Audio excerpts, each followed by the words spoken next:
et je suis un plan cul, moi. Ouais, j'assume complètement, ouais. Faut pas en avoir honte, faut en être fier d'être un plan cul parce que c'est-à-dire que t'as un bon coup. Et ouais, si t'as le choix entre plusieurs aspirateurs, on est d'accord, tu prends le Dyson.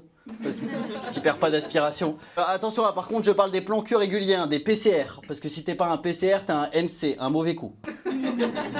D'après d'ailleurs la formule très connue, hein, E égale MC2, hein, ennui égale mauvais coup au carré.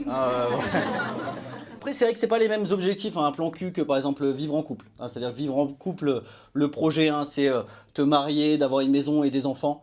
Alors qu'un plan cul, c'est te marrer, avoir des orgasmes et avaler les enfants. Oui, il y en a qui l'ont un peu trop fait, je vois ça.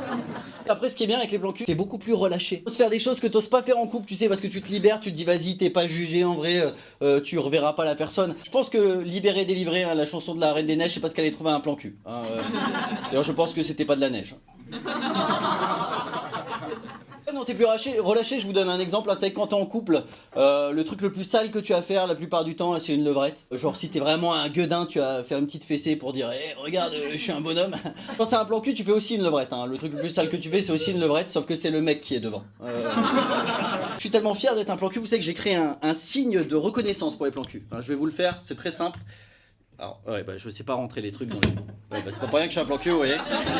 Et ça m'est rentré dans le nez. Alors, je vais vous le montrer, c'est très simple, hein. Vous prenez vos deux mains comme ça, d'accord. Et vous faites ça pour représenter deux lapins. Parce qu'un plan cul, à la base, tu baisses comme un lapin, d'accord. Ensuite, vous joignez les mains. Et du coup, ça fait un cœur inversé, un triangle et deux cerises pour l'homme. Non, mais c'est pratique, hein. C'est-à-dire que par exemple, si un jour il y a quelqu'un qui te plaît, tu sais, tu lui fais ça. Et si elle te fait ça aussi, c'est qu'elle a trop regardé Naruto. Ça dépend de... Après les plans cul, c'est vrai que souvent ça t'emmène aussi dans des situations un peu bizarres. Les gens qui ont déjà eu des situations de date un peu bizarres, genre des trucs un peu glauques ou autres, par applaudissement. Ah, il y en a... Oh merde, je m'attendais pas à autant de réponses. D'accord, le monsieur là, t'es quoi? Petit problème. Attention, parce que ça... Je l'ai buté. Ça ressemblait pas à ce que ça devait être. Ah. C'était un poney. C'est... Avec une barmaid, d'accord. Avec le dos, la série, pareil, des trucs un peu bizarres. T'as fini avec quoi? Attendez, parce que tout le monde a abordé. T'as fini avec? En gros, délire SM, mais j'étais pas prêt. Ah, t'étais pas consentant, quoi. C'est-à-dire qu'elle arrivait, elle a commencé à t'attacher, elle a fait qu'est-ce qui se passe? T'as quand même été jusqu'au bout du truc.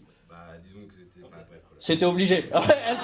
La barmaid t'a forcé, c'est ça? Claudius, si je t'ai vu, c'est quoi tes délires un peu bizarres que t'as eu? On est allé voir ton spectacle. Et t'as réussi à pécho derrière ou pas? C'est ça la vraie question. Ah, ça t'a niqué. M'a niqué ma... Non, moi j'ai vécu des situations un peu étranges. J'ai une fille, quand on s'est vu, je lui ai demandé son métier. Elle m'a dit, je suis experte en plaisir féminin et en fétichisme des pieds. Devinez ce qu'elle faisait dans la vie? Podologue. Eh tu sais quoi? C'est à ça que j'ai pensé moi à la base. Je m'étais dit ouais pourquoi pas. Non, elle était actrice porno. Imaginez si on fait ça pour tous les métiers. Vous savez, je suis expert en racisme, en fétichisme des Arabes. Journaliste sur CNews. Tu vois, vraiment. Non, remarquez, et cette fille, du coup, elle était spécialisée en domination. Hein, c'était peut-être la même fille que toi. Et elle était vraiment, il y avait des mecs qui portaient des cagoules. Elle est en cuir, elle donnait des coups de genoux dans les testicules des mecs. Elle m'a montré les vidéos. Hein, c'est pas moi, elle m'a pas fait ça, moi. Et elle leur mettait des petites cages à zizi. Je sais pas s'il y a des gens qui connaissent par applaudissement. Ah, tu connais? Ouais, t'as vu mon spectacle alors. Il la porte là actuellement d'ailleurs.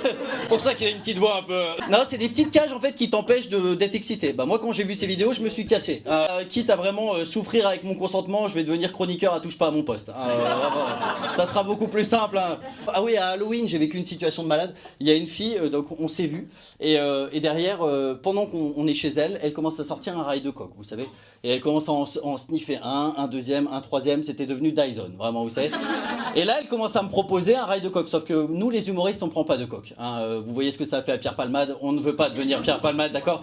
Elle me propose ça, moi je lui dis non, et puis elle continue sa soirée, elle continue à enchaîner les rails, et moi, au bout d'un moment, je suis un peu gêné, donc je pars dormir. Je suis parti dormir chez elle, et pendant toute la nuit, je l'ai entendu faire...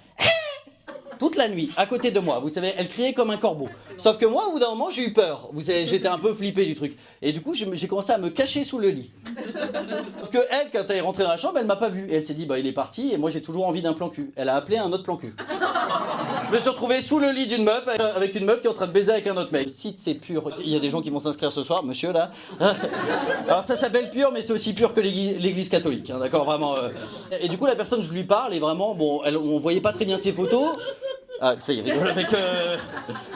Vous sentez, lui, il a une petite cage à zizi, là, on l'entend sur son rire. Hein. Est-ce qu'il y a des gens qui sont d'accord pour dire que ça peut être exclusif, un plan cul? D'accord. C'est ta copine à côté? Non, c'est ma sœur. C'est ta sœur. Je viens du Nord, ça marche, vraiment. Je pense que ça peut être exclusif parce que des fois, vous savez, tu rencontres un plan cul et en fait, c'est tellement, ça matche tellement bien, tu sais, avec la personne, que bah, tu te dis que c'est extraordinaire, tu sais. Moi, j'appelle ça le coup de foutre.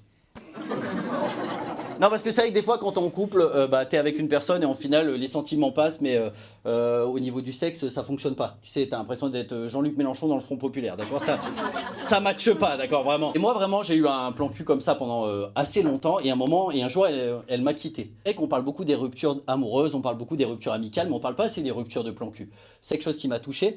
Moi, j'ai fait une branlette de silence, hein, pour lui rendre hommage, quand je l'ai... Et voilà, et tout ça pour vous parler, pour vous dire que, bah, au final, moi, j'avais tout donné pour elle, et qu'elle m'a jeté comme une vieille chaussette, et du coup, bah, j'ai dû en reprendre une. Merci beaucoup, c'était Yvan.